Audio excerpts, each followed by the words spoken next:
INEGI reporta que los mexicanos gastaron 7 veces más en salud que la inversión total que hizo el gobierno federal en este sector el año pasado.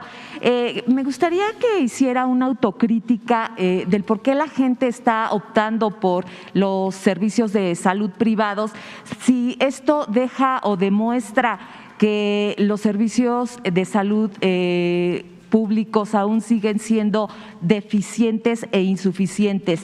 Y si ante este panorama usted había prometido un sistema de salud similar al de Dinamarca, le falta menos de 2 años, ¿usted cree que se pueda cumplir esa promesa y para cumplirla qué es lo que se tiene que hacer? Esa sería la primera pregunta. Gracias. No, mire, vamos avanzando mucho. ¿De qué medio es usted? Erika Hernández, de Reforma. Bueno. Entonces, ¿cuál sería la autocrítica o el calificativo que ustedes mismos se dan sobre los servicios de salud? En el caso del IMSS vemos clínicas donde en el servicio de urgencias hay gente que está hasta 3 días sentada en una silla de hierro en el piso. ¿Todo eso para ustedes no es parte de la eficiencia? ¿O no, cómo se califica todo esto? Y preguntarle al presidente, insistirle si se cumplirá su promesa del sistema de salud como Dinamarca. Gracias. Sí, nada más, es bien importante esto que usted señala. 3 elementos contribuyen a que se tenga la necesidad de seguir invirtiendo. El primero es los 30 años de desatención a la atención primaria de la salud. Es decir, todo lo que se ha defendido sistemáticamente deja de ver que México en 30 años se convirtió en el campeón en enfermedades que se pudieron haber prevenido, en enfermedades crónico-degenerativas, obesidad, diabetes, dislipidemias y demás. Esos 30 años de régimen neoliberal que se defienden con tanta vehemencia, no se toma en cuenta que fueron los años donde se incrementó y se cambió en la atención médica, se hizo un giro y pasamos de atender atención gineco-obstétrica, enfermedades de contagio o accidentes, a atender enfermedades que se hubieran podido evitar. El 45% del gasto del IMSS es enfermedades crónico-degenerativas. ¿Cuándo ocurrió ese incremento? En los 30 años de este periodo. Segundo lugar, por la falta de inversión. Por la falta de inversión en la atención médica. Es que tenemos hoy una situación de insuficiencia para poder atender, a pesar de que se han incrementado el número de contrataciones de personal médico. Porque ese es el tercer elemento, la falta de formación de médicos especialistas en términos de la necesidad de los propios sistemas de salud. Eso es verdaderamente criminal, que durante 30 años no se hayan formado los médicos suficientes para los que iba a necesitar el mismo sistema de salud. A eso súmele la pandemia. Entonces, creo que hay razones que explican esto y acciones que están intentando corregirlo. Entonces, digamos, superar esos 30 años, ¿cuánto va a llevar y si se podría, o qué es lo que se podría lograr en menos de 2 años? Gracias. El año próximo, a más tardar a finales, ya tenemos un sistema de salud pública como el de Dinamarca. Y puede ser que mejor. Y te voy a explicar por qué. Vamos a tener un sistema de salud pública como el de Dinamarca, en donde la atención médica, los medicamentos son gratuitos. En Dinamarca tienen políticas que eran completamente inalcanzables en México, porque en Dinamarca, para empezar, no hay corrupción como la que había en México, la que ustedes promovían desde el Reforma y alentaban, porque el Reforma, para tener los antecedentes, porque no puede haber texto sin contexto, lo creó Carlos Salinas de Gortari. Esto para quienes nos están viendo, no para los que estamos aquí o los lectores del Reforma. Entonces, en Dinamarca no hay corrupción y por lo mismo el presupuesto rinde y tienen establecido algo que llaman estado de bienestar, que es lo que nosotros vamos procurando para México. Primero, que no haya corrupción y segundo, establecer el estado de bienestar. ¿Qué es en esencia el estado de bienestar? Que la persona tenga seguridad desde que nace hasta que muere, desde la cuna hasta la tumba, muy contrario a lo que defiende el Reforma.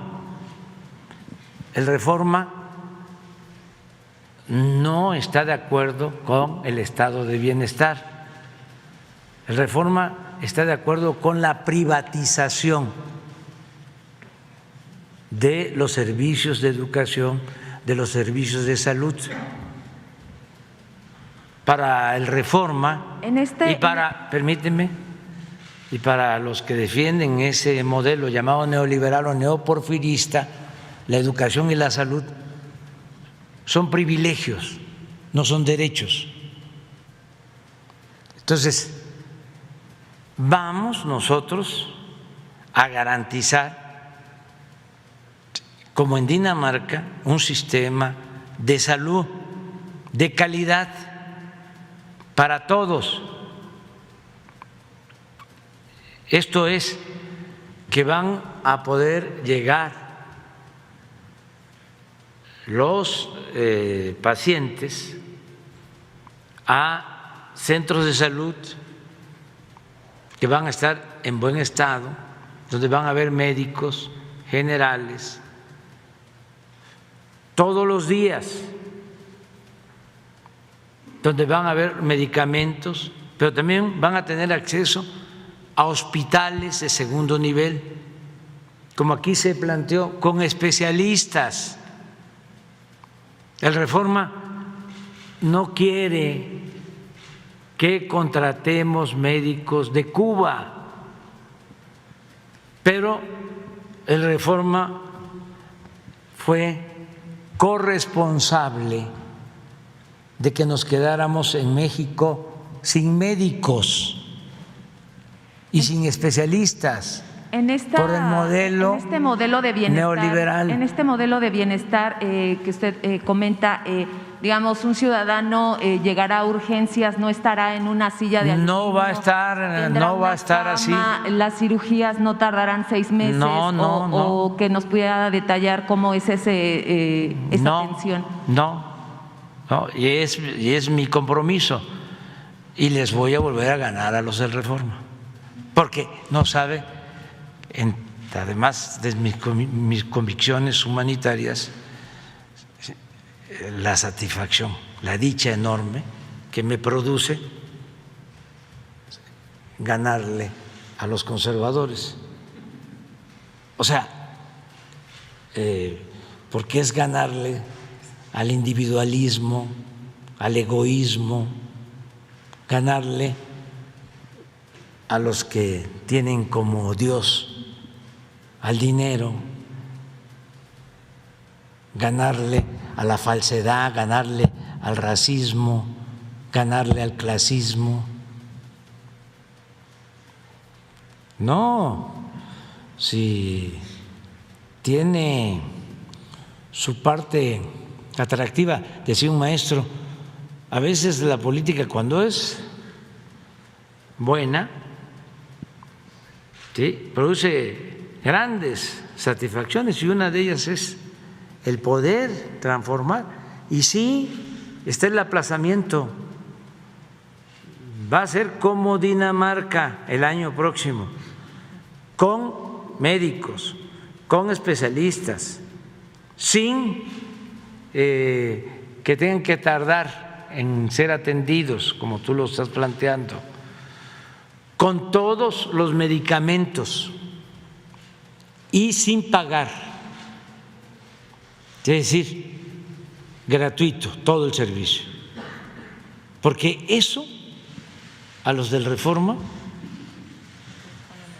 les molesta muchísimo, porque ellos no quieren, ¿saben cómo le llaman? No es estado de bienestar ni Dinamarca, eso es populismo, es paternalismo. Entonces, sí vamos a cumplir. Entonces, le dice a Junco, de mi parte, que le vamos a ganar de nuevo, porque ya le hemos ganado varias veces. Gracias. Y aun cuando con su pasquín inmundo todos los días esté mintiendo, todos los días. Lo de hoy yo no lo sabía, pero es una mentira. Pero diario, yo no sé qué le pasa, por qué está tan enojado. O sea, le entiendo, pues, porque no solo es él representa al señor Fernández, el dueño de los Oxxos de Monterrey, y representa, pues, a un grupo que siempre lucró con el presupuesto público y se dedicaron a saquear y ahora están muy molestos, pero que se serenen, que se tranquilicen y que esperemos, es el año próximo, lo de Dinamarca. ¿Y sabe por qué le decía que va a ser mejor? ¿Por qué? Porque Dinamarca tiene mucho menos población que México. Dinamarca debe de tener como 10 millones de habitantes. A ver, por favor. ¿Cuánto? 5 millones. Sí, pero acá son 5. No, pero nosotros tenemos que atender a todos. Hasta ahora, sí, vamos a ir avanzando. Presidente, y como segunda pregunta, ante esta necesidad que mucha gente tiene de recurrir a los servicios privados, ¿es necesario que el gobierno o en el Congreso se haga algo para detener los precios tan elevados y en ocasiones abusivos? No. Antes a lo mejor no lo iban a hacer, pero lo que tenían como plan los neoliberales o neoporfiristas es que la atención médica quedara al mercado, como si fuese una mercancía, que pudiese curarse, operarse, hacerse una cirugía, el que tuviese para pagar una clínica privada. Ahora no, ahora se va a garantizar el derecho constitucional a la salud, lo que establece el artículo 4 de la Constitución. Entonces, ¿para qué vamos a fijar cuotas? Sí, ya, a ver, pon por favor nada más la tabla de los hospitales por los 26 millones que estás hablando, que acaba de poner, que explicar Zoé. Te voy a dar un ejemplo de cómo va a ser para que cuando nos volvamos a encontrar aquí, porque esto lo vamos a estar tratando cada 15 días aquí. Esto.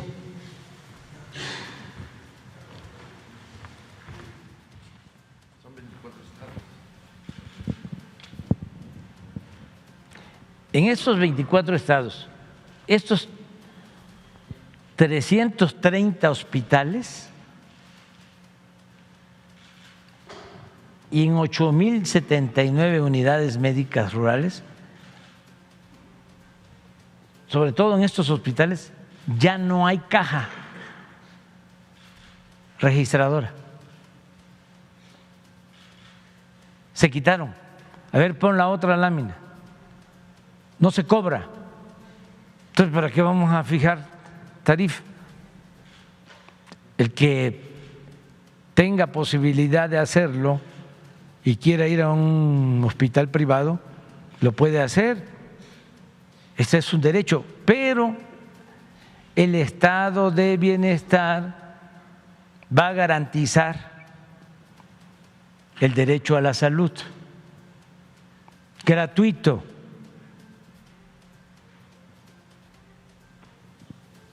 Es esto. Todas son las cajas. ¿Cuántas? Que se han quitado.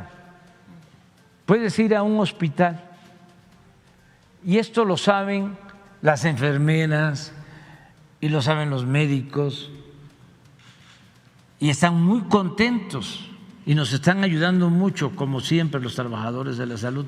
Presidente. Y es un proceso que se había dilatado, porque tú hablaste de tiempo, porque lo íbamos a hacer desde el inicio del gobierno, pero se nos vino la pandemia y tuvimos que atender la emergencia. Pero ahora que afortunadamente está bajando el número de contagios, ya estamos en este plan. Y a esto es a lo que yo me refiero cuando hablo del estado de bienestar para garantizar a todos los mexicanos el derecho a la salud y el derecho a la educación, que es lo mismo. ¿Qué es la educación? ¿Por qué no tenemos médicos? Porque rechazaban a los que querían ingresar a las escuelas de medicina con la mentira, y el Reforma nunca dijo nada de esto, con el pretexto de que no pasaban el examen de admisión. Y eso no es cierto. No es que no pasaran el examen de admisión, es que no había cupo porque no había presupuesto para las universidades públicas, porque lo que querían era que estudiara el que tuviese para pagar colegiatura. Entonces, ¿qué pasó con el tiempo? Lo que ya explicó Zoe, y esa irresponsabilidad, pues tampoco se señala en el Reforma, que no tenemos los médicos ni tenemos los especialistas que necesita el país por esa absurda política privatizadora que impusieron en materia educativa. Entonces, como se están llevando a cabo todos estos cambios, por eso pues hay la molestia del Reforma, de todos sus articulistas, sus caricaturistas, yo creo que menos los trabajadores, porque esos, aunque sean callados, pues se dan cuenta cómo viven sus jefes y por qué están enojados con nosotros. Presidente, ya por último, insistir en este tema de la magistrada Esquivel. Ya estamos a martes, pareciera que no, el órgano interno de la UNAM encargado de realizar la investigación y entregar un resultado no estará listo el 2 de enero. ¿Usted consideraría que la Suprema Corte debería tomar cartas en el asunto sobre la maestra Esquivel? ¿Ella debería de separarse del cargo o qué tendría que suceder, realizarse la y elección? el Reforma pues también está en contra de la maestra Esquivel. El Reforma lo que quiere es que quede de presidente de la Corte el más rico de los ministros. Y como el Reforma pues investiga, ¿no?